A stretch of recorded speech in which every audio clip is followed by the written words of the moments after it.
Je m'appelle Casey Williams, j'ai 32 ans et je suis un fier vétéran de l'armée qui, en rentrant chez lui, a trouvé des inconnus vivant dans la maison de mes grands-parents, celle qu'ils m'avaient spécifiquement léguée. Après 6 mois en Afrique pour une mission humanitaire, j'ai découvert que ma sœur Amanda avait d'une manière ou d'une autre vendu ma maison pour $600 000. Quand je l'ai confrontée, elle m'a giflé, m'a poussé hors de la porte et a ricané, dégage, loser. Elle ne savait pas que j'avais déjà commencé à rassembler des preuves qui allaient tout changer. Avant de plonger dans cette histoire, d'où nous regardez-vous? Cliquez sur les boutons j'aime et s'abonner si un membre de votre famille a déjà trahi votre confiance. En grandissant, la maison de mes grands-parents à Boston n'était plus qu'un simple bâtiment. C'était le cœur de notre famille. Mon grand-père, un vétéran décoré du Vietnam, avait acheté cette maison de style colonial dans le quartier de Dorchester en 1972. Construite dans les années 1920, la maison avait un caractère que l'on ne trouve tout simplement pas dans les constructions modernes. Des parquets qui craquaient à des endroits précis que nous avions appris à éviter lors de nos raids nocturnes pour une collation. Un grand escalier avec une rampe ornée sur laquelle je glissais quand j'étais enfant, et un chêne massif dans le jardin avec une balançoire pneu qui a accueilli 3 générations d'enfants Williams. Chaque dimanche, la famille se réunissait pour dîner dans la spacieuse salle à manger. Ma grand-mère passait toute la journée à préparer des repas qui rassemblaient tout le monde. Cousins, tantes, oncles, tous serrés autour de cette table en acajou antique transmise depuis 4 générations. Les murs contenaient d'innombrables photographies documentant notre histoire familiale, des images en noir et blanc d'ancêtres que je n'ai jamais connus, la photo de fin d'études maladroite de mon père au lycée et des dizaines de clichés capturant des anniversaires, des vacances et des moments ordinaires devenus des souvenirs extraordinaires. Mon grand-père et moi partagions un lien spécial. En tant que camarade militaire, il comprenait des parties de moi que les civils ne pourraient jamais comprendre. Après avoir terminé mes 4 années de service, il m'invitait dans son bureau où l'odeur des livres reliés en cuir et du tabac à pipe créait un sanctuaire. Nous restions assis pendant des heures pendant qu'il partageait des histoires de guerre, des leçons de vie et l'histoire de la famille. Cette maison, me disait-il en tapant sa canne contre le sol pour insister, est plus que du bois et des clous. C'est l'encre de notre famille. Quand mes grands-parents sont décédés il y a 3 ans, ma grand-mère d'un cancer et mon grand-père 2 mois plus tard, les médecins ont parlé de causes naturelles, mais nous savions tous que c'était un cœur brisé. Leur testament était spécifique. La maison, évaluée à environ $850 000, m'était laissée uniquement à moi. Leur avocat a expliqué qu'il m'avait choisi parce que j'avais exprimé le plus grand intérêt à préserver l'histoire de la famille et à entretenir la propriété pour les générations futures. Ma sœur Amanda, de 7 ans mon aînée à 39 ans, m'a d'abord félicité. Ils ont fait le bon choix, a-t-elle dit à la lecture du testament, en me serrant fort dans ses bras. Tu en prendras bien soin. Amanda a reçu un héritage en espèces de $100 000, ce qui a semblé juste à toutes les personnes concernées. Elle avait toujours été plus axée sur sa carrière de toute façon, travaillant comme directrice marketing dans une société pharmaceutique. Elle vivait dans un appartement de luxe en centre-ville avec son mari, Michael, un comptable discret qui semblait toujours légèrement mal à l'aise lors des réunions de famille. Notre relation avait été positive tout au long de l'enfance malgré la différence d'âge. Amanda me protégeait des brutes, m'apprenait à faire du vélo et me donnait des desserts supplémentaires en cachette quand nos parents ne regardaient pas. Adultes, nous avons maintenu notre lien grâce à des dîners hebdomadaires et des célébrations de vacances. Mais les choses ont commencé à changer environ 1 an après l'héritage. Amanda a commencé à faire des allusions à sa situation financière.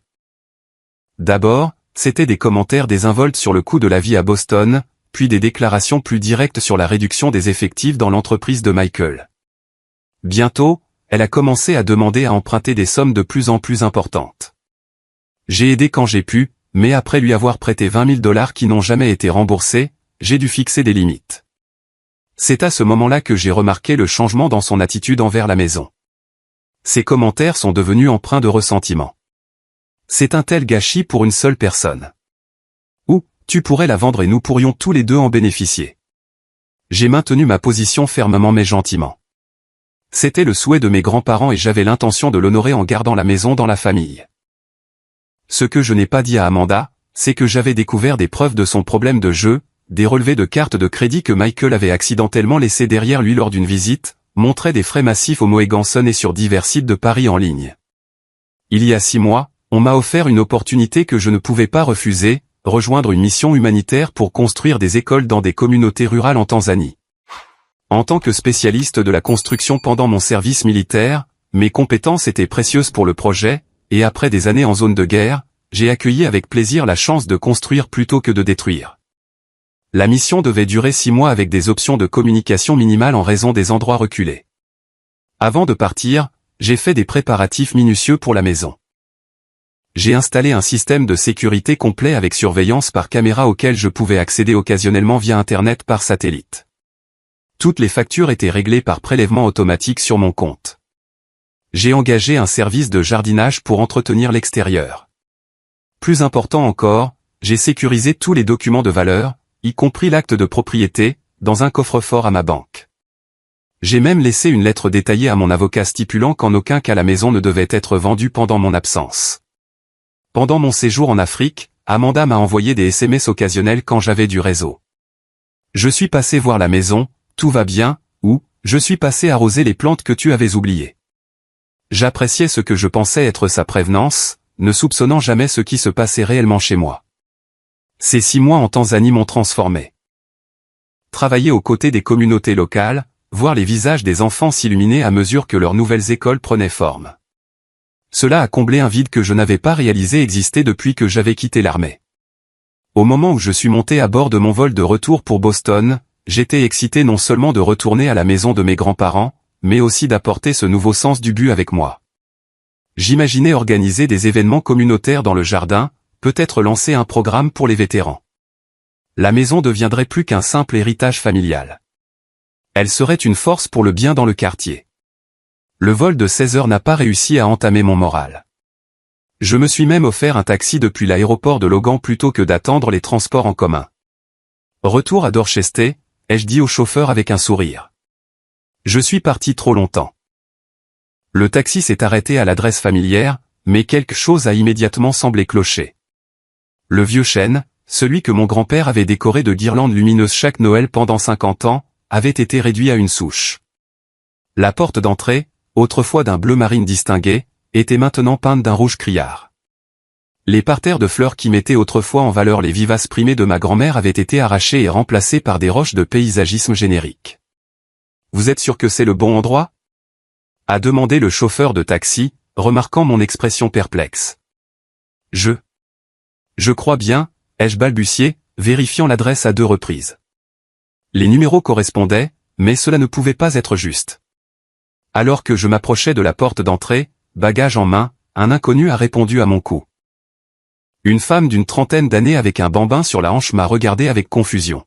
« Je peux vous aider ?» a-t-elle demandé instinctivement, déplaçant son corps pour protéger son enfant du visiteur inattendu. « Je suis désolé. Je pense qu'il y a eu une erreur, ai-je commencé, me sentant de plus en plus désorienté. C'est ma maison. J'ai été absent pendant 6 mois, mais c'est bien mon adresse. » Son expression est passée de la confusion à l'inquiétude. Nous avons acheté cette maison il y a 4 mois. Nous avons tous les papiers. Mon mari est dans la cuisine. Tom, a-t-elle appelé par-dessus son épaule. Un grand homme est apparu derrière elle, s'essuyant les mains sur un torchon. Qu'est-ce qui se passe, Sarah? Cet homme dit que c'est sa maison, a-t-elle expliqué, la voix tendue par l'anxiété. Il doit y avoir un malentendu, a dit Tom calmement. Nous avons acheté cette propriété légalement en février. Nous avons l'acte de propriété et toute la documentation. Mon cœur battait si fort que je pouvais à peine entendre par-dessus le bruit du sang dans mes oreilles. Pourriez-vous me montrer les papiers? Je suis Casey Williams. Cette maison appartenait à mes grands-parents et m'a été léguée à leur décès. J'ai été à l'étranger pour une mission humanitaire. Tom a hésité, puis a hoché la tête. Entrez, je vais chercher les dossiers.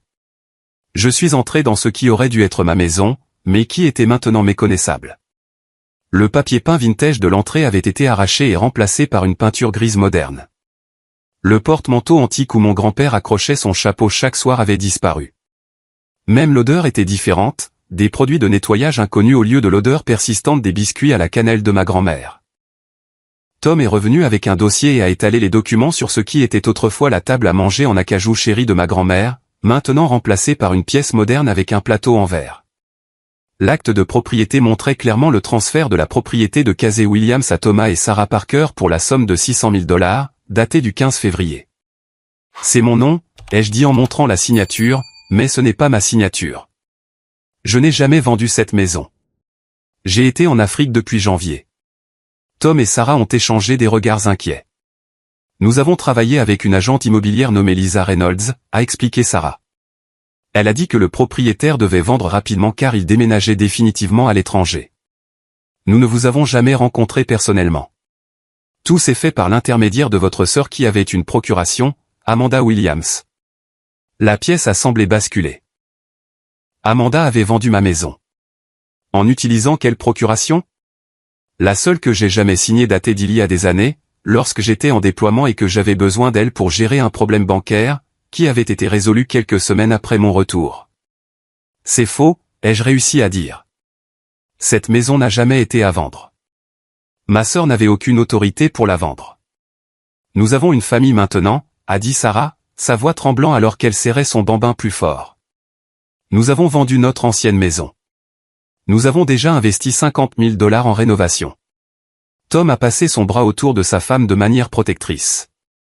Écoutez, c'est clairement une situation sérieuse, mais nous avons acheté cette maison de bonne foi. Nous avons un acte de propriété légale. J'ai regardé les papiers, la signature falsifiée qui ne ressemblait que de loin à la mienne. 600 000 $ pour une propriété valant au moins 850 000 $ sur le marché. Amanda n'avait pas seulement volé ma maison, mais l'avait pratiquement donnée. Je suis désolé, ai-je dit en me ressaisissant. Ce n'est pas de votre faute, mais je dois parler à ma sœur immédiatement. Dehors, sur le trottoir, j'ai appelé le portable d'Amanda, mes mains tremblant d'un mélange de choc et de rage. Tiens, qui est de retour après avoir sauvé le monde, a-t-elle répondu à la troisième sonnerie, sa voix dégoulinant de sarcasme. Amanda, je suis devant la maison de nos grands-parents en ce moment. Il y a une famille qui y vit et qui dit te l'avoir achetée il y a 4 mois. Dis-moi que c'est une sorte de mauvaise blague. Une pause, puis un rire qui m'a glacé le sang. Oh, Kazay, toujours aussi dramatique. La maison s'est vendue pour 600 000 $. Tu devrais me remercier de m'être occupé de tout pendant que tu jouais les héros. Te remercier? Tu n'en avais pas le droit. Cette maison était à moi légalement, moralement, de toutes les manières possibles. Comment as-tu pu faire ça? Tu étais parti, a-t-elle répondu froidement. Tu as abandonné tes responsabilités. Quelqu'un devait prendre des décisions. J'arrive, ai-je dit, mettant fin à l'appel avant qu'elle ne puisse répondre. 45 minutes et un trajet en métro plus tard, je martelais la porte de l'appartement de luxe d'Amanda à Back Bay. Ma sœur a ouvert la porte, vêtue de vêtements de marque qui semblaient neufs, un bracelet de tennis que je n'avais jamais vu auparavant scintillant à son poignet. Baisse la voix, a-t-elle sifflé en me tirant à l'intérieur. Les voisins vont entendre. Son appartement avait subi une mise à niveau significative depuis mon départ. De nouveaux meubles, des œuvres d'art coûteuses et ce qui semblait être une cuisine entièrement rénovée était immédiatement apparent. Qu'est-ce que tu as fait, ai-je exigé, agitant la copie de l'acte de propriété que Tom m'avait gentiment fourni. Tu as vendu ma maison. La maison que nos grands-parents m'ont spécifiquement léguée sans ma connaissance ni mon consentement. Amanda a roulé des yeux de façon dramatique. Ne sois pas si attaché aux choses matérielles, Kazay. Elle était juste là, vide, pendant que tu te baladais en Afrique. Elle n'était pas vide. Elle était entretenue exactement comme je l'avais prévu. J'avais des caméras de sécurité, un service de jardinage, tout était pris en charge. Eh bien, maintenant tu as 600 000 $ au lieu d'un gouffre financier. Tu devrais être reconnaissant. Je l'ai regardé avec incrédulité. Où est l'argent alors? Parce qu'il n'est certainement pas apparu sur mon compte en banque. Quelque chose a traversé son visage. De la culpabilité peut-être, ou du calcul, avant qu'elle ne se reprenne. Il y avait des dépenses, des frais juridiques, des commissions immobilières, et je méritais une compensation pour m'être occupé de tout. T'être occupé de tout, ai-je répété, ma voix s'élevant malgré mes efforts pour rester calme. Tu veux dire falsifier ma signature? Utiliser une procuration expirée, vendre une maison pour 250 000 $ en dessous de sa valeur marchande.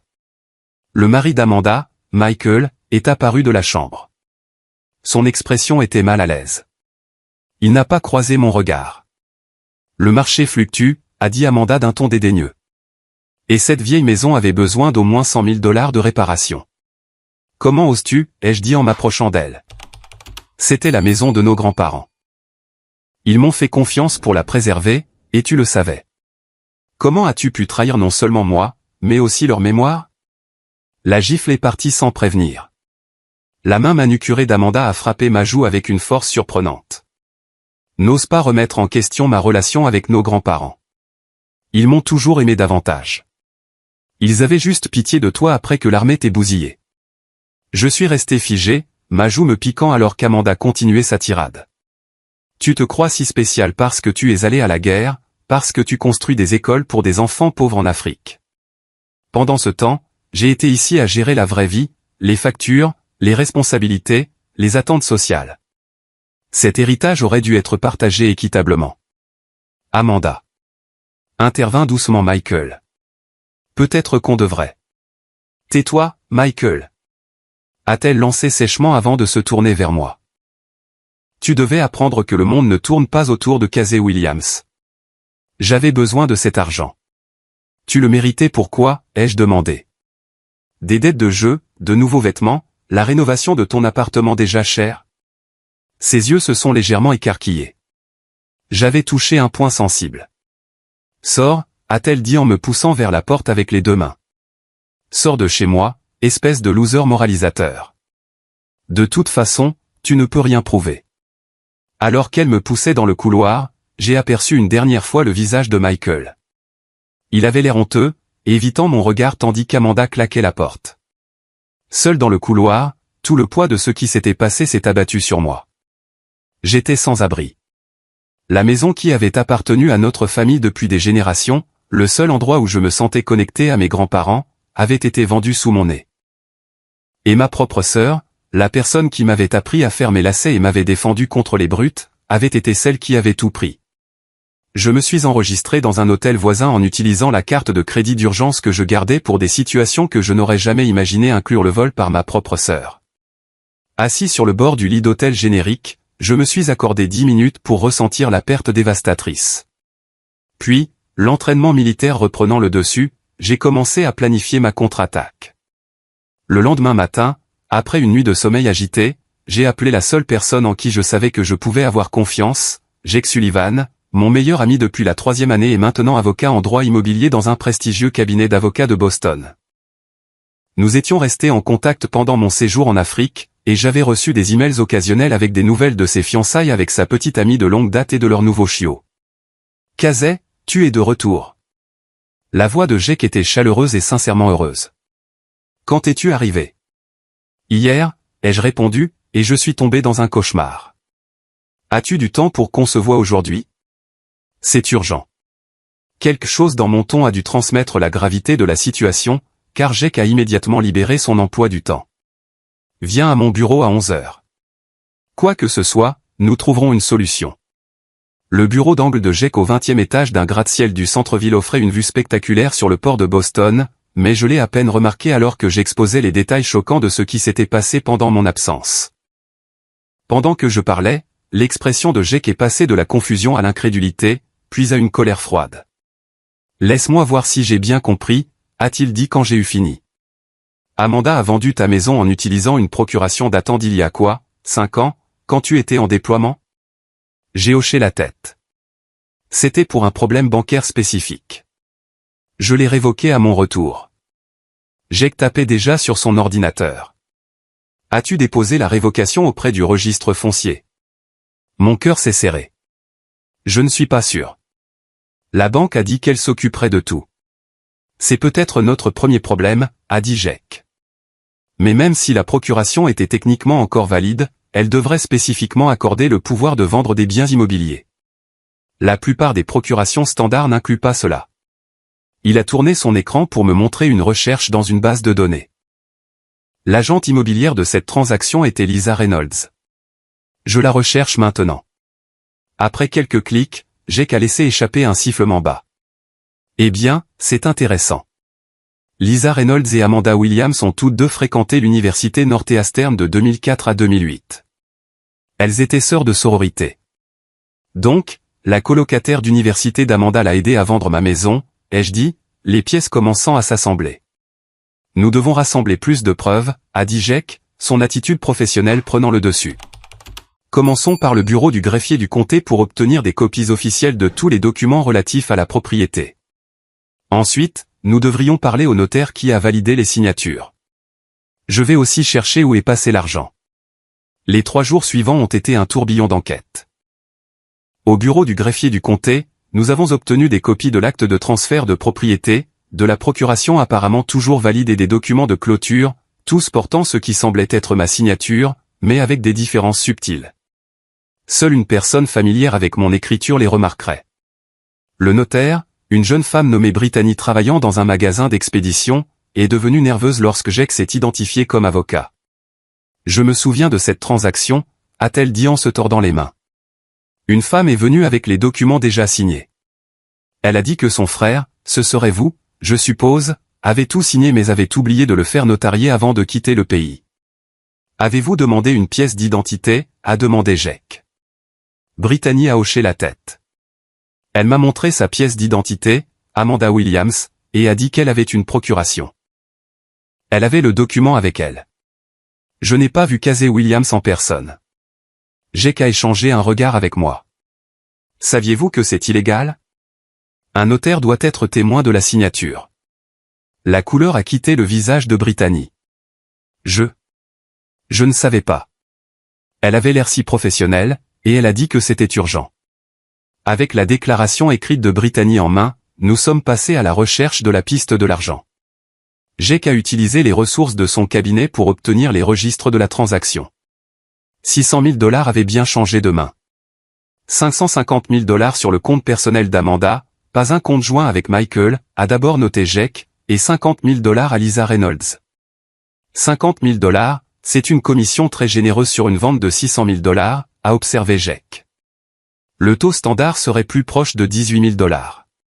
Ça ressemble à une commission occulte pour aide à la fraude, ai-je dit amèrement.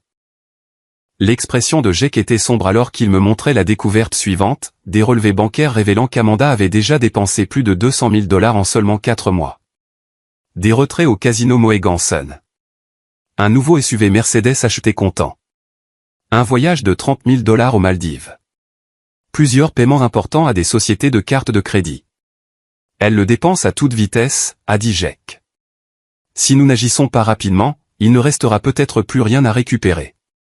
Pendant que Jake travaillait sa magie juridique, j'ai adopté une approche plus directe avec quelques recherches de mon côté. Je suis passé en voiture devant l'agence immobilière où travaillait Lisa Reynolds, puis je l'ai suivie après la fermeture dans un café. Je l'ai bousculée accidentellement. Je suis tellement désolé, me suis-je excusé, puis j'ai marqué une pause comme si je la reconnaissais. Attendez, vous n'êtes pas Lisa Reynolds? L'agente immobilière? Son sourire était professionnel mais prudent. Oui, c'est moi. On s'est déjà rencontrés?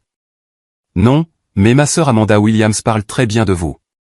Vous l'avez aidé à vendre notre maison de famille récemment. L'expression de Lisa a subtilement changé. Un éclair d'inconfort rapidement masqué par un sourire plus large. Oh oui, Amanda, une femme charmante. Ce fut une transaction sans accroc. Les acheteurs sont très heureux. Je parie qu'ils le sont, ai-je dit, en gardant un ton amical. Une maison à 850 000 $ pour 600 000 $. Une sacrée affaire. Les conditions du marché, a-t-elle répondu automatiquement, puis elle a froncé les sourcils. Attendez, je pensais que vous étiez à l'étranger. Amanda s'est occupée de tout parce que vous étiez injoignable en Afrique. Intéressant, ai-je dit en laissant tomber toute prétention, parce que je n'ai jamais autorisé la vente. C'est là où je veux en venir, Lisa. Je suis Casey Williams, et vous avez aidé ma sœur à voler ma maison. La couleur a quitté son visage. Je n'ai pas Amanda a dit qu'elle avait les papiers. Elle a attrapé son sac à main et a pratiquement fui le café. De retour à l'hôtel ce soir-là, j'ai qu'à appeler avec des preuves plus accablantes. J'ai examiné les relevés bancaires d'Amanda de l'année dernière, a-t-il dit. Casey, elle a un sérieux problème de jeu. Avant de vendre ta maison, elle était déjà endettée de plus de 100 000 $ auprès de divers casinos et sociétés de cartes de crédit. Elle et Michael ont réhypothéqué leur appartement il y a 6 mois. Cela explique le désespoir, ai-je dit, mais pas pourquoi Michael a suivi. Je ne suis pas sûr qu'il connaissait toute l'étendue de la situation, a répondu Jake. Les documents que j'ai vus ne portent que la signature d'Amanda, pas la sienne. Pendant 3 nuits sans sommeil, j'ai examiné la pile croissante de preuves. Ma colère face à la trahison d'Amanda rivalisait avec le chagrin pour la maison familiale que je ne retrouverai peut-être jamais. J'ai appelé mon ancienne banque et confirmé mes soupçons. Amanda avait d'une manière ou d'une autre eu accès à mon courrier pendant mon absence, interceptant les relevés bancaires et les documents fiscaux. Elle avait effectivement effacé ma trace papier tout en créant une nouvelle.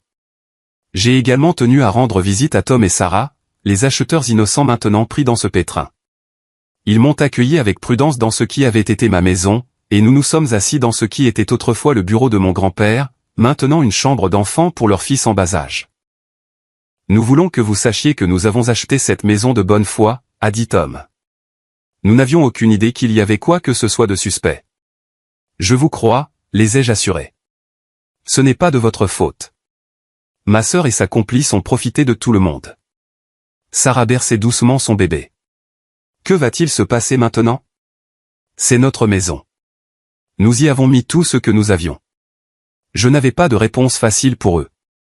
Je ne sais pas encore, mais je vous promets de vous tenir informé à chaque étape.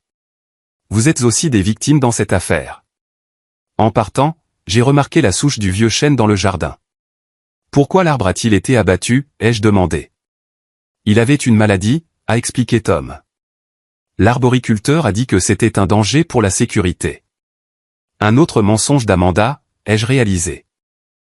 Cet arbre était en parfaite santé, mais son enlèvement rendait la propriété moins reconnaissable pour moi et effaçait une autre partie de l'histoire de ma famille.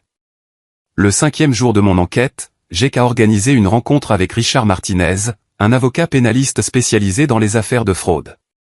Nous nous sommes réunis dans le bureau de Jake, la table couverte de documents, de photographies et de dossiers financiers. Tout d'abord, je veux être clair sur vos objectifs ici, a dit Richard, ses yeux expérimentés m'évaluant attentivement. Voulez-vous récupérer votre maison? Voulez-vous une compensation? Voulez-vous que votre sœur aille en prison? Ce sont des voies juridiques distinctes avec des stratégies différentes. J'ai sérieusement réfléchi à sa question. Idéalement, je veux récupérer la maison. Ces acheteurs sont innocents, donc ils méritent de récupérer leur argent. Je veux que les fonds volés soient récupérés. Et je veux qu'Amanda subisse les conséquences, des vrais, pas juste une tape sur les doigts. Richard a hoché la tête en prenant des notes. Décomposons vos options légales. Sur le plan civil, vous pouvez intenter des poursuites pour fraude, conversion de biens et enrichissement sans cause contre Amanda et Lisa Reynolds. L'agence immobilière qui emploie Lisa serait probablement incluse car elle a le devoir de superviser ses agents. Et sur le plan pénal? A demandé Jake.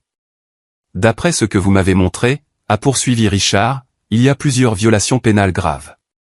Falsification de votre signature, fraude dans l'exécution de documents, utilisation frauduleuse d'une procuration et vol qualifié compte tenu de la valeur du bien. Le notaire pourrait également faire face à des accusations pour avoir notarié incorrectement des documents. Quelle est la solidité du dossier? Ai-je demandé. Très solide, a répondu Richard sans hésitation. La signature falsifiée seule est une preuve convaincante. Ajoutez la procuration utilisée à mauvais escient, le prix de vente inférieur au marché, la commission importante versée à Lisa, la relation personnelle entre Amanda et Lisa et la dépense rapide des produits de la vente. Cela brosse un tableau clair de fraude préméditée. Mon estomac s'est noué à l'idée des implications. Donc Amanda pourrait aller en prison. Richard a croisé mon regard directement. Oui, la fraude et la falsification impliquant un bien de cette valeur pourraient entraîner une peine de 5 à 10 ans dans le Massachusetts. Malgré tout ce qu'Amanda avait fait, la pensée de ma sœur en prison m'a fait hésiter. Nous avions partagé une enfance, des vacances, des secrets de famille. Elle m'avait tenu la main aux funérailles de nos parents. Pourrais-je vraiment être responsable de son envoi en prison? Jake semblait lire dans mes pensées. Casey, souviens-toi de ce que ton grand-père a dit quand il t'a laissé cette maison. Il t'a fait confiance pour la préserver pour la famille, pour honorer les générations qui t'ont précédé. J'ai hoché la tête, me souvenant des mots exacts de mon grand-père dans l'enregistrement vidéo du testament, à mon petit-fils Casey, je laisse la maison familiale, sachant que lui seul respectera son histoire et veillera à ce qu'elle reste un lieu de rassemblement pour les générations futures de notre famille. Amanda savait à quel point c'était important pour toi et pour tes grands-parents, a poursuivi Jake. Elle n'a pas seulement volé une maison. Elle a volé ton héritage, tes souvenirs et les dernières volontés de tes grands-parents. Richard s'est éclairci la gorge. Il y a aussi la question des acheteurs, Tom et Sarah. Si nous procédons à l'annulation de cette transaction, ils seront considérablement affectés. Ils récupéreraient leur argent, mais ils ont déjà investi dans des rénovations et devraient trouver un nouveau logement. J'y ai pensé, ai-je dit. Si nous pouvons récupérer assez d'argent d'Amanda et Lisa, j'aimerais dédommager Tom et Sarah pour leur rénovation et leurs frais de déménagement. Ils ne devraient pas souffrir à cause des actions de ma sœur. C'est généreux, a noté Richard. Mais d'abord, nous devons sécuriser les actifs restants. D'après les relevés bancaires, Amanda a déjà dépensé ou transféré près de la moitié des produits de la vente. Quelle est notre prochaine étape, ai-je demandé. Je recommande une approche à 2 volets, a expliqué Richard. Nous déposons immédiatement des plaintes civiles pour geler les actifs d'Amanda et de Lisa avant que plus d'argent ne disparaisse. Simultanément, nous préparons la documentation pour le bureau du procureur de district en vue d'éventuelles poursuites pénales. Le procureur prendra-t-il cette affaire au sérieux? A demandé Jake. C'est une affaire de famille. La fraude familiale est malheureusement courante, mais l'ampleur de cette affaire, plus d'un demi-million de dollars, attira l'attention, nous a assuré Richard. De plus, l'implication professionnelle d'une agente immobilière agréée ajoute une autre dimension. Au cours des 2 jours suivants, nous avons compilé un dossier complet. J'ai rencontré un expert en graphologie qui a confirmé que les signatures sur les documents de vente étaient des faux, assez proches pour tromper un observateur occasionnel, mais manquant de caractéristiques subtiles de ma signature authentique. Nous avons également découvert, grâce au relevé bancaire, qu'Amanda avait effectué plusieurs retraits importants en espèces immédiatement après la vente de la maison, un signe classique de tentative de dissimulation d'argent.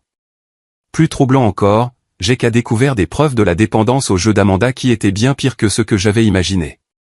Les relevés de cartes de crédit montraient qu'elle avait perdu plus de 300 000 $ dans des casinos au cours des 18 derniers mois. Il y avait des prêts sur salaire, des avances de fonds et ce qui semblait être des prêts de sources douteuses, peut-être des usuriers. Cela explique l'urgence de vendre ta maison en dessous de sa valeur marchande, a dit Jake. Elle avait besoin d'argent rapidement et Lisa l'a aidé à le faire rapidement pour une plus grosse part. Alors que notre dossier se solidifiait, Richard a suggéré une dernière étape avant d'engager des poursuites judiciaires. Vous devriez donner à Amanda une chance de réparer les choses, a-t-il conseillé. Légalement, cela renforce notre position si nous pouvons montrer que vous avez tenté de résoudre cela directement avant d'impliquer les tribunaux. Pensez-vous vraiment qu'elle rendra l'argent et aidera à annuler la vente, ai-je demandé avec scepticisme. Non, a dit crûment Richard. Mais quand un juge ou un jury entendra que vous lui avez donné l'occasion de corriger ses actions et qu'elle a refusé, cela supprimera toute possibilité de sympathie pour sa position.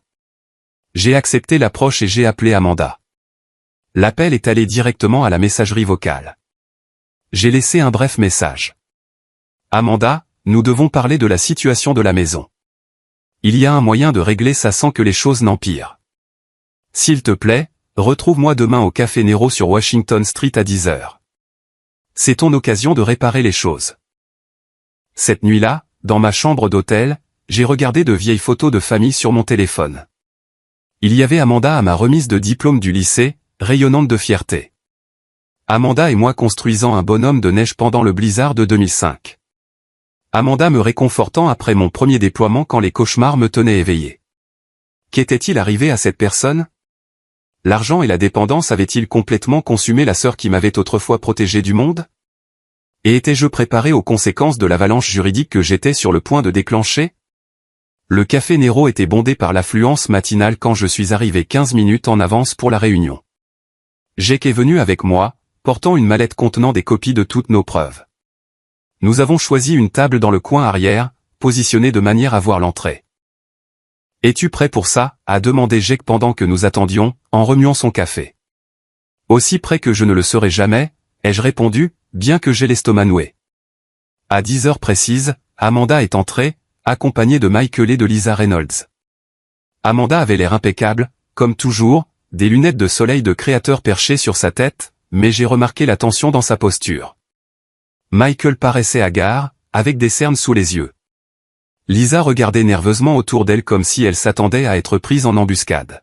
« Je vois que tu as amené des renforts », a dit Amanda alors qu'il s'approchait de notre table, sont-on tentant d'être confiant, mais n'y parvenant pas, juste mon avocat, ai-je répondu d'un ton égal. Je suis surpris que tu aies amené Lisa. Lisa s'est agitée, mal à l'aise. Amanda a pensé qu'il serait bon que nous en parlions tous ensemble. Nous avons commandé des cafés et un silence inconfortable s'est installé sur la table jusqu'au départ du serveur. Alors, a commencé Amanda en croisant les mains sur la table. Tu voulais parler de la maison. Je comprends que tu sois contrarié, mais ce qui est fait est fait. Les nouveaux propriétaires ont l'air très gentils.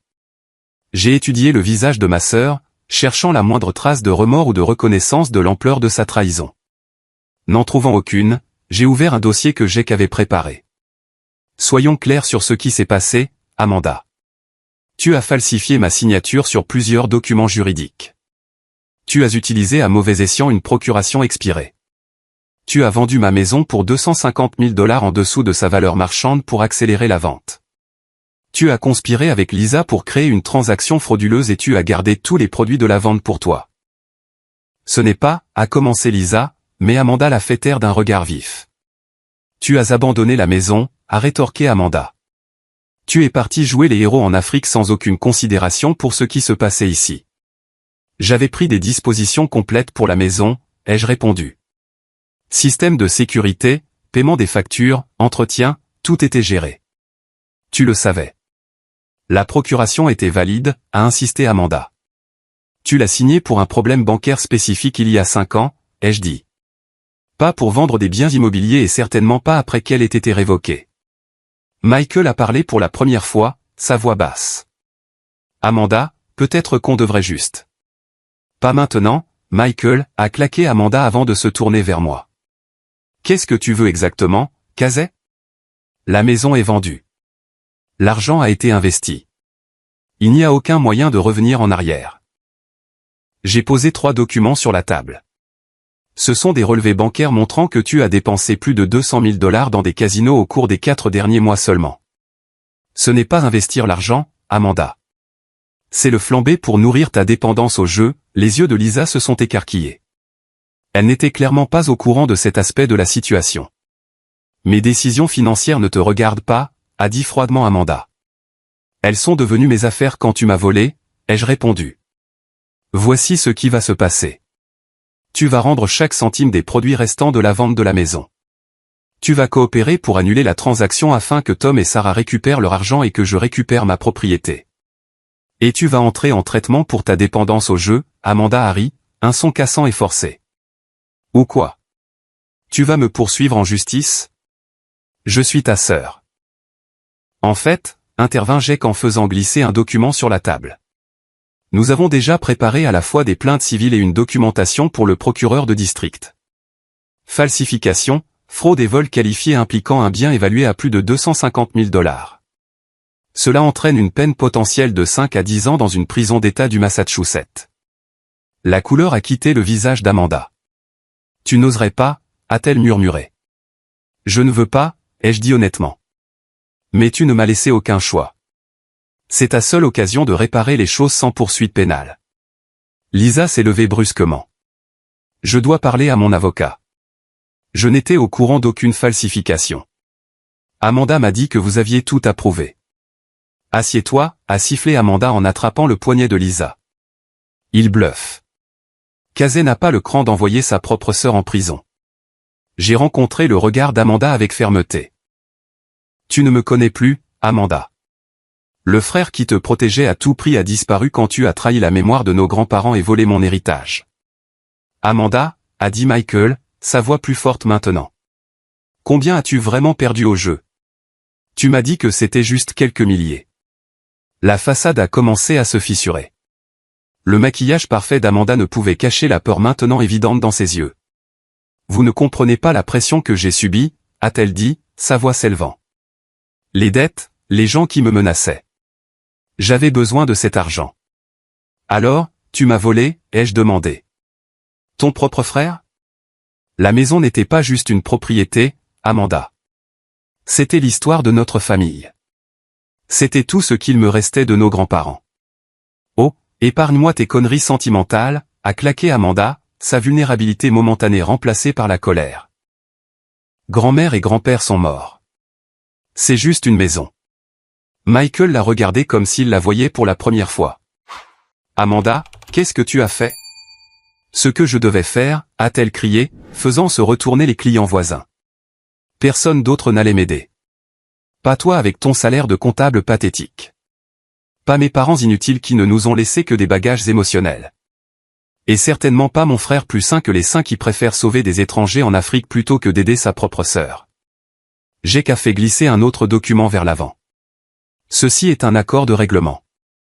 Vous rendez les fonds restants, environ 350 000 $ d'après nos calculs. Vous signez un affidavit admettant la fraude pour aider à annuler la vente. Et vous acceptez d'entrer dans un programme de traitement pour la dépendance au jeu, et si je refuse, à défier Amanda. Alors, d'ici demain à la même heure, les plaintes civiles seront déposées, vos actifs seront gelés et le dossier pénal sera sur le bureau du procureur de district, a dit Jake d'un ton neutre. Amanda a regardé Lisa, qui tremblait maintenant visiblement. Ne t'inquiète pas, il ne peut rien prouver. C'est sa parole contre la nôtre. J'ai fait glisser le rapport de l'expert en graphologie, la déclaration du notaire et les relevés bancaires montrant la piste de l'argent. Tout est là, Amanda. Chaque preuve nécessaire pour vous condamner toutes les deux. Lisa s'est levée à nouveau, cette fois plus décisivement. Je ne vais pas aller en prison pour ça. Amanda, tu m'as dit que Casey avait accepté la vente mais ne pouvait pas signer en personne parce qu'il était en Afrique. Tu n'as jamais mentionné de falsification. Tu savais exactement ce qui se passait, a grondé Amanda. Pourquoi d'autres auraient-tu pris une commission de 50 000 $ sur une vente de 600 000 $? Je ne peux pas faire ça, a dit Lisa en attrapant son sac à main. J'ai des enfants. J'ai une carrière. Elle m'a regardé. Je coopérerai. Je témoignerai. S'il vous plaît, ne mettez pas mon nom sur la plainte pénale si j'aide à réparer ça. Alors que Lisa se dépêchait de quitter le café, le sang-froid d'Amanda s'est complètement effondré. Toi, a-t-elle crié après elle. Tu le regretteras. Michael a posé une main apaisante sur le bras d'Amanda. Amanda, arrête. C'est fini. Il s'est tourné vers moi. Casey, je n'étais au courant de rien de tout ça. Je savais qu'elle avait des problèmes de jeu, mais pas à ce point, et certainement pas pour la vente de ta maison. 300 000 $ ne disparaissent pas comme ça sans qu'un conjoint ne le remarque, a souligné Jake avec scepticisme. Nous avons des finances séparées depuis des années, a expliqué Michael. Amanda gère toutes les factures, tous les comptes. Je reçois une allocation de mon propre salaire. Il a baissé les yeux, honteux. Ça a l'air pathétique de le dire à voix haute. J'ai presque eu pitié de lui. Presque. Amanda s'est soudainement levée, renversant son café. Je ne signerai rien. Je n'admettrai rien. Et je n'irai certainement pas dans un programme de traitement comme une vulgaire toxicomane. C'est ma vie et j'ai fait ce que je devais faire. Amanda, a commencé Michael. Tais-toi, Michael. Et toi? Elle a pointé un doigt tremblant vers moi. Tu te crois si parfait. Le vétéran décoré, l'humanitaire, le petit-fils préféré. Tu me dégoûtes. Je préfère aller en prison plutôt que de te donner la satisfaction de me sauver. Sur ce, elle est sortie en trombe du café, laissant Michael assis là, l'air abasourdi. Je suis désolé, a-t-il dit après un moment. J'aurais dû voir les signes. J'aurais dû l'arrêter. Oui, tu aurais dû, ai-je convenu sans sympathie. Mais il n'est pas trop tard pour faire ce qu'il faut maintenant. Nous aideras-tu à récupérer les fonds restants et à démêler ce gâchis? Michael a hoché la tête lentement. Je ferai ce que je peux, mais Amanda contrôle tout. Je ne connais même pas tous les comptes. Après que Michael soit parti à la recherche d'Amanda, Jake m'a regardé d'un air sombre. Ça aurait pu mieux se passer. Ou pire, ai-je répondu. Au moins, nous avons Lisa qui est prête à coopérer et potentiellement Michael. Donc, nous allons de l'avant avec les procédures judiciaires, a confirmé Jake. J'ai hoché la tête, ressentant un étrange mélange de résolution et de tristesse. Toutes, civiles et pénales. Amanda a fait son choix. Les 48 heures suivantes se sont déroulées à une vitesse vertigineuse. Jake a déposé des requêtes civiles d'urgence pour geler les comptes connus d'Amanda tandis que Richard soumettait nos preuves au bureau du procureur de district. Le procureur, impressionné par la documentation complète et la valeur du bien concerné, a agi rapidement. J'étais assis dans le bureau de Jake, examinant des papiers, quand mon téléphone a commencé à vibrer continuellement. D'abord une notification de SMS, puis une autre, puis des appels, tous d'Amanda. Plus de 35 appels manqués en seulement 30 minutes. Je les ai laissés aller à la messagerie vocale, me concentrant plutôt sur la tâche à accomplir. Ta sœur semble désespérée de te joindre, a observé Jake alors que mon téléphone vibrait à nouveau. Elle a eu sa chance de réparer les choses, ai-je répondu en mettant l'appareil en silencieux. Juste avant midi, Richard a appelé avec des nouvelles. La police a arrêté Amanda Williams et Lisa Reynolds pour plusieurs chefs d'accusation de fraude.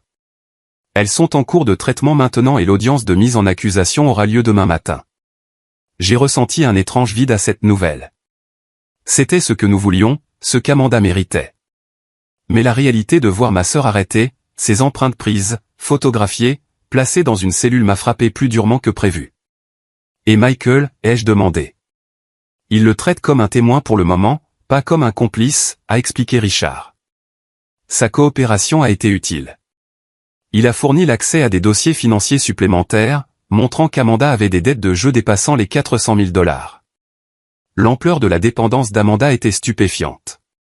Elle avait essentiellement vendu ma maison pour payer des usuriers et des casinos, puis avait immédiatement commencé à jouer les produits de la vente. Ce soir-là, seul dans ma chambre d'hôtel, j'ai finalement écouté les messages vocaux d'Amanda. La progression était révélatrice. Premier message, en colère, comment oses-tu aller à la police? Je suis ta sœur, bon sang. Cinquième message, menaçant, je leur dirai que tu étais au courant de tout. Je dirai que tu avais tout approuvé. 12e message, paniqué, Casey, ils sont là. Il y a la police à ma porte. S'il te plaît, dis-leur de partir. 20e message, sa voix tremblante, s'il te plaît, ils m'ont attrapé. Michael ne veut pas m'aider. Mon avocat dit que je pourrais aller en prison pour des années. Tu ne peux pas laisser ça arriver. Rappelle-moi. Dernier message, en sanglots, je suis désolé. Je suis tellement désolé. Je ne voulais pas que ça aille aussi loin. S'il te plaît, aide-moi. Je n'ai personne d'autre.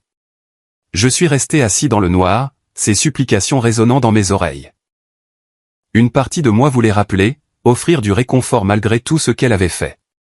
Mais une autre partie, celle qui se souvenait de sa gifle, de sa poussée, de son insulte de « loser » et de son mépris pour la mémoire de nos grands-parents, est restée résolue. Quand mon téléphone a sonné à nouveau et que le nom d'Amanda est apparu sur l'écran, j'ai répondu. « Casey, Dieu merci. Tu dois m'aider. Tout ça est un malentendu. » Trop tard, loser, les jeux interrompus, utilisant ses propres mots cruels contre elle avant de raccrocher. C'était dur, peut-être même cruel, mais à ce moment-là, cela ressemblait à de la justice. Les jours suivants se sont déroulés comme des scènes d'un drame policier. Amanda et Lisa ont été mises en accusation pour plusieurs chefs d'accusation criminels. Lisa, confrontée à la perspective de perdre sa licence immobilière et peut-être sa liberté, a rapidement accepté un accord de plaidoyer en échange de son témoignage contre Amanda. Michael a demandé le divorce. Après avoir découvert toute l'étendue de la tromperie d'Amanda, non seulement la fraude immobilière, mais des dettes de jeu cachées totalisant plus de 400 000 $, des prêts de personnes dangereuses et même une deuxième hypothèque sur leur appartement dont il n'était pas au courant. Les médias locaux se sont emparés de l'histoire. Une agente immobilière et la sœur de son client arrêtés dans une fraude immobilière élaborée. Mon téléphone a commencé à sonner avec des appels d'amis d'enfance, de parents éloignés et même de mon ancien commandant, tous exprimant leur choc et offrant leur soutien. J'ai de nouveau rencontré Tom et Sarah, les acheteurs innocents pris dans ce cauchemar. Je leur ai expliqué que le processus judiciaire annulerait probablement leur achat en raison de la nature frauduleuse de la vente, mais je leur ai assuré que j'étais déterminé à les dédommager entièrement. Nous sommes tombés amoureux de ce quartier, a admis Sarah. Mais nous comprenons que c'est votre maison de famille. Les procédures judiciaires prendront du temps, ai-je expliqué. Vous n'aurez pas besoin de déménager immédiatement, et je vous promets que vous recevrez une compensation complète pour le prix d'achat et toutes les améliorations que vous avez apportées. Tom a semblé soulagé. Nous apprécions votre compréhension. La plupart des gens nous verraient simplement comme des obstacles pour récupérer leurs biens. Vous êtes aussi des victimes dans cette affaire, leur ai-je rappelé. Alors que l'affaire progressait, je luttais avec des émotions contradictoires. La satisfaction que justice soit rendue luttait avec le chagrin de la destruction complète de ma relation avec ma sœur. En passant devant les photos de famille toujours affichées dans le salon de Tom et Sarah, notre salon, je me suis demandé comment Amanda et moi en étions arrivés là, de la construction de bonshommes de neige ensemble à des poursuites pénales l'un contre l'autre. Le procureur de district a offert à Amanda un accord de plaidoyer, 3 ans de prison au lieu des 10 potentiels auxquels elle faisait face si elle était condamnée lors d'un procès. Son avocat l'a exhortée à accepter, mais Amanda a d'abord refusé, maintenant qu'elle n'avait rien fait de mal.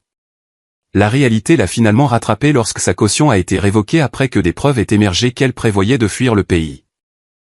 Assise en détention préventive en attendant son procès, Amanda a finalement accepté l'accord de plaidoyer, acceptant de purger 2 ans dans une prison d'État, suivi de 5 ans de probation. Elle serait également tenue de suivre un traitement contre la dépendance aux jeux et de procéder à une restitution complète. L'affaire civile s'est déroulée simultanément, aboutissant à un jugement annulant le transfert de propriété pour cause de fraude. Le tribunal a ordonné la restitution des fonds à Tom et Sarah, qui recevraient leurs $600 000 en totalité, plus $50 000 supplémentaires pour les améliorations et les frais de déménagement. Cet argent proviendrait des fonds récupérés, de l'assurance erreur et omission de Lisa et du règlement de l'agence immobilière. 6 semaines après mon retour d'Afrique, j'ai reçu un appel du bureau du shérif du comté. Amanda voulait me voir avant d'être transférée à la prison d'État pour commencer sa peine. J'ai conduit jusqu'à la prison du comté, passant la sécurité et étant conduit à une salle de visite séparée par des cloisons en verre. Quand Amanda est apparue de l'autre côté, je l'ai à peine reconnue. Fini les vêtements de marquer le maquillage parfait. Ses cheveux pendaient sans vie, et la combinaison orange soulignait à quel point elle avait perdu du poids. Elle a pris le téléphone de son côté, et j'ai fait de même. « Tu es venu ?» a-t-elle dit, sa voix faible. « Oui. Je ne pensais pas que tu viendrais. J'ai failli ne pas venir. » Nous sommes restés assis en silence un moment. 2 frères et sœurs, partageant le même sang et la même histoire, maintenant séparés par une vitre et une trahison. « Je suis vraiment désolé, Casey » a-t-elle finalement dit, des larmes se formant. « Je sais que ça ne répare rien, mais j'ai besoin que tu saches. Le jeu il a tout pris. Je ne pouvais plus voir clair. Tu as vendu la maison de nos grands-parents, ai-je dit, ma voix tendue. Tu savais ce que ça signifiait pour moi. Je sais. Je me suis dit que tu ne t'en souciais pas vraiment, que tu l'avais abandonné en allant en Afrique. Je me suis dit n'importe quoi pour justifier ce que je voulais faire. » Elle a essuyé ses yeux avec le dos de sa main. Le pire, c'est que j'ai perdu la plupart de l'argent au jeu en quelques semaines. Tout ça pour rien. Je ne savais pas quoi dire. Que pourrait-on bien dire face à l'ampleur de ces actes et à la dévastation laissée dans leur sillage? Michael a demandé le divorce, a-t-elle continué. Les amis de maman et papa ne me parlent plus. Ma carrière est finie. J'ai tout perdu. Tu t'es fait ça à toi-même, Amanda. Je sais. Elle a pressé sa main contre la vitre. Me pardonneras-tu un jour? J'ai regardé ma sœur, je l'ai vraiment regardée, et j'ai vu à la fois la femme qui m'avait trahi et la fille qui avait autrefois été ma protectrice. Je ne sais pas, ai-je répondu honnêtement. Peut-être un jour, mais pas aujourd'hui. Je me suis levé pour partir et elle m'a appelé. Casey.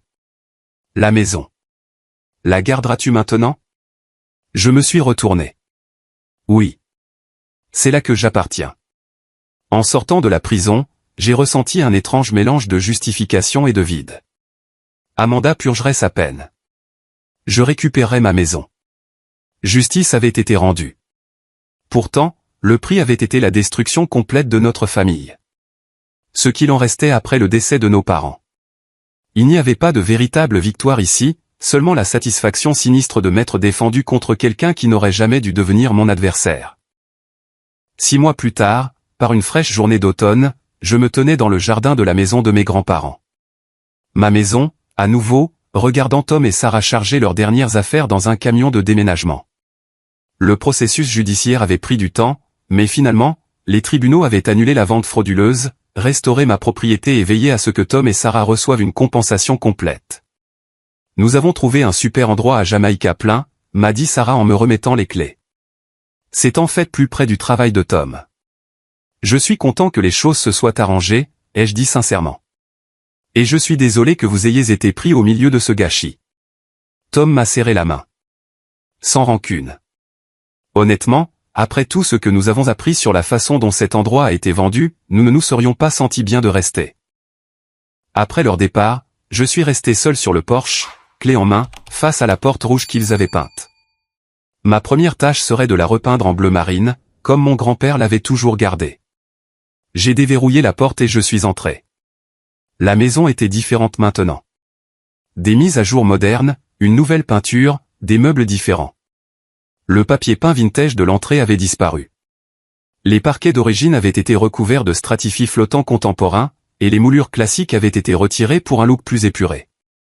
C'était comme voir un vieil ami qui avait subi une chirurgie plastique radicale, reconnaissable, mais fondamentalement altérée. Au cours des semaines suivantes, j'ai commencé le processus de réappropriation de l'espace, non pas en effaçant tous les changements, mais en ramenant des éléments qui honoraient mes grands-parents. J'ai raccroché des photos de famille dans le couloir. J'ai restauré le bureau de mon grand-père, qui avait été converti en chambre d'enfant, en plaçant son bureau à l'endroit exact où il se trouvait depuis des décennies. J'ai planté un nouveau jeune chêne là où l'arbre d'origine avait été abattu. Il faudrait 50 ans pour qu'il atteigne la même taille, mais le symbolisme comptait. Les voisins m'ont accueilli chaleureusement, partageant des histoires sur mes grands-parents que je n'avais jamais entendues. Madame Abernathy d'accent grave côté m'a apporté sa fameuse tarte aux pommes, comme elle l'avait fait chaque fois que je venais en visite enfant. Votre grand-mère m'a donné cette recette, a-t-elle dit en posant la tarte sur mon comptoir de cuisine. Elle serait heureuse de savoir que vous êtes de retour à votre place. Amanda, pendant ce temps, purgeait sa peine au centre correctionnel pour femmes de l'État. Je n'y suis pas retourné après cette première fois, mais nous échangions occasionnellement des lettres. Ses premières notes étaient encore empreintes d'apitoiement sur soi, mais se sont progressivement tournées vers un remords sincère à mesure qu'elle avançait dans son programme de traitement. Le conseiller dit que j'utilisais le jeu pour échapper à des sentiments d'inadéquation, a-t-elle écrit dans une lettre. Je me suis toujours senti vivre dans l'ombre des attentes de nos parents, puis plus tard dans ton ombre. Le jeu me donnait une excitation, un sentiment de potentiel que je pouvais gagner gros et enfin être assez. Mais c'était un piège. Je lisais ces lettres, mais ne répondais qu'occasionnellement. La blessure était encore trop fraîche, la trahison trop profonde pour quoi que ce soit qui ressemble à une communication normale. Étonnamment, Michael a pris contact environ 3 mois après le début de la peine d'Amanda. Nous nous sommes rencontrés pour un café dans un lieu neutre. Je veux que tu saches que je n'avais aucune idée de ce qu'Amanda préparait, a-t-il dit, l'air considérablement plus sain que la dernière fois que je l'avais vue. Je soupçonnais qu'elle avait un problème de jeu, mais je n'imaginais jamais son ampleur ni qu'elle commettrait une fraude. Tu vivais avec elle, ai-je souligné. Comment pouvais-tu ne pas savoir? Michael a baissé les yeux sur son café. Amanda contrôlait toutes nos finances depuis des années. Je travaillais 60 heures par semaine et j'étais content de ne pas avoir à m'occuper des factures et des budgets. Elle m'a délibérément tenu dans l'ignorance, et je l'ai permis parce que c'était plus facile, a-t-il soupiré. J'aurais dû poser des questions quand elle a soudainement eu de l'argent pour une nouvelle voiture et des vacances coûteuses. Je t'ai laissé tomber, et pour ça, je suis vraiment désolé. Ses excuses semblaient sincères, et avec le temps, nous avons développé une amitié inattendue. Michael avait des informations sur l'histoire du jeu d'Amanda qui m'ont aidé à comprendre, sinon à pardonner, ce qui l'avait poussé à des actes aussi désespérés. Suivant les conseils de Jake, j'ai décidé de créer une fiducie juridiquement contraignante pour protéger la maison pour les générations futures. La fiducie irrévocable établissait des directives claires. La propriété resterait dans la famille, ne pourrait jamais être vendue sans l'accord unanime de tous les fiduciaires et servirait de lieu de rassemblement pour les événements familiaux. Cela garantit que ce qui s'est passé avec Amanda ne pourra plus jamais se reproduire, a expliqué Jake alors que nous finalisions les documents. Même si vous accordiez une procuration à l'avenir, la maison serait protégée. Dans le cadre de mon propre processus de guérison, j'ai commencé à faire du bénévolat dans un programme de rétablissement pour la dépendance au jeu, partageant l'histoire de ma famille comme un récit édifiant sur la façon dont la dépendance détruit non seulement le dépendant, mais aussi tout son entourage. L'expérience m'a aidé à gérer ma colère et à la canaliser vers quelque chose de constructif. J'ai également commencé une thérapie, travaillant sur les émotions complexes d'avoir été trahi par ma propre sœur. Mon thérapeute m'a aidé à reconnaître que si les actions d'Amanda étaient inexcusables, sa dépendance était une maladie qui avait déformé sa pensée et sa boussole morale. Le pardon ne signifie pas que ce qu'elle a fait était acceptable, a expliqué mon thérapeute. Cela signifie vous libérer du fardeau de la colère et du ressentiment. Facile à dire, beaucoup plus difficile à pratiquer, mais j'essayais. Pour le premier anniversaire de mon retour d'Afrique, j'ai organisé une petite réunion à la maison, la première depuis que je l'avais récupérée. Jake et sa femme sont venus, ainsi que quelques copains de l'armée, des voisins et, étonnamment, Michael. Nous avons fait un barbecue dans le jardin près du jeune chêne nouvellement planté qui montrait déjà une croissance prometteuse. Alors que la soirée se terminait et que seul Jake restait pour m'aider à nettoyer, je me suis retrouvé debout dans le bureau restauré de mon grand-père, regardant sa photo sur le bureau. « Que penses-tu qu'il dirait de tout ça ?» a demandé Jake, me rejoignant avec un verre de whisky à la main. Il aurait le cœur brisé pour Amanda, ai-je dit honnêtement. Mais je pense qu'il serait fier que je me sois battu pour honorer ses souhaits pour la maison. Et toi? Es-tu en paix avec la façon dont les choses se sont terminées? J'ai réfléchi attentivement à la question. Pas entièrement. J'ai récupéré la maison, mais j'ai perdu ma sœur dans le processus. C'est une victoire creuse à bien des égards. Elle a fait ses choix, m'a rappelé Jake. Tu ne l'as pas forcée à commettre une fraude. Je sais, mais la famille, c'est compliqué. Je n'arrête pas de me demander s'il y avait des signes que j'ai manqués, si j'aurais pu l'aider avant que ça n'aille aussi loin. Nous sommes restés en silence confortable un moment, contemplant la nature compliquée des liens familiaux, comment ils peuvent être à la fois les connexions les plus fortes et les plus vulnérables que nous ayons. Mon grand-père disait, le caractère est révélé, non créé, par les circonstances difficiles, ai-je dit à Jake. Toute cette expérience m'a montré qui était vraiment Amanda, mais elle m'a aussi montré qui je suis. Je ne laisserai pas ses actions me changer ou me rendre amer. Ce serait lui donner un pouvoir qu'elle ne mérite pas. Dans les mois qui ont suivi, j'ai continué à restaurer la maison tout en y ajoutant mes propres touches. J'ai transformé une pièce en un espace communautaire où j'animais des réunions hebdomadaires pour un groupe de soutien aux vétérans. Le jardin est devenu le site de rassemblement de quartier, comme au temps de mes grands-parents. Amanda serait libérable dans 6 mois, avec des exigences de probation strictes, y compris un traitement continu et des paiements de restitution. Je ne savais pas si nous reconstruirions un jour un semblant de relation fraternelle, mais j'avais décidé que je lui donnerais au moins l'occasion de démontrer un véritable changement, sinon pour son bien, du moins pour la mémoire de nos grands-parents, qui nous avaient élevés pour valoriser la famille par-dessus tout. La maison se tenait là, comme elle l'avait fait pendant près d'un siècle, bravant les tempêtes, littérales et métaphoriques. Ces murs avaient été témoins de joie et de tragédie, de début et de fin. Maintenant, ils étaient témoins de la guérison. Pas le genre de fin de film parfaite, mais le genre désordonné, compliqué et réel qui vient jour après jour, choix après choix. Assis sur la balançoire du porche que mon grand-père avait construite, regardant le soleil se coucher sur le quartier que nous avions tous les deux aimé, j'ai ressenti un sentiment de paix s'installer en moi. La maison était l'endroit où j'appartenais, où je pouvais honorer le passé tout en construisant un avenir. La trahison d'Amanda m'avait presque coûté cet héritage. Mais en me battant pour le récupérer, j'avais découvert ma propre force et ma résilience. La maison était plus que du bois et des clous, plus qu'une propriété ou un investissement. C'était une manifestation physique de l'histoire familiale, de racines plus profondes que n'importe quelle tempête temporaire ne pourrait déraciner. Et malgré tout ce qui s'était passé, j'étais reconnaissant d'en être le gardien pour la prochaine génération. Avez-vous déjà dû vous opposer à un membre de votre famille qui a trahi votre confiance ? Les batailles les plus difficiles sont souvent avec les personnes que nous pensions ne jamais nous blesser. Si mon histoire a résonné en vous, veuillez partager vos expériences dans les commentaires ci-dessous. N'oubliez pas d'aimer et de vous abonner pour plus d'histoires réelles sur la façon de surmonter la trahison et de trouver la force dans les situations difficiles. Rappelez-vous, parfois la famille que nous choisissons est plus loyale que la famille dans laquelle nous sommes nés. Merci de m'avoir écouté et je vous souhaite le courage de toujours vous battre pour ce qui vous revient de droit.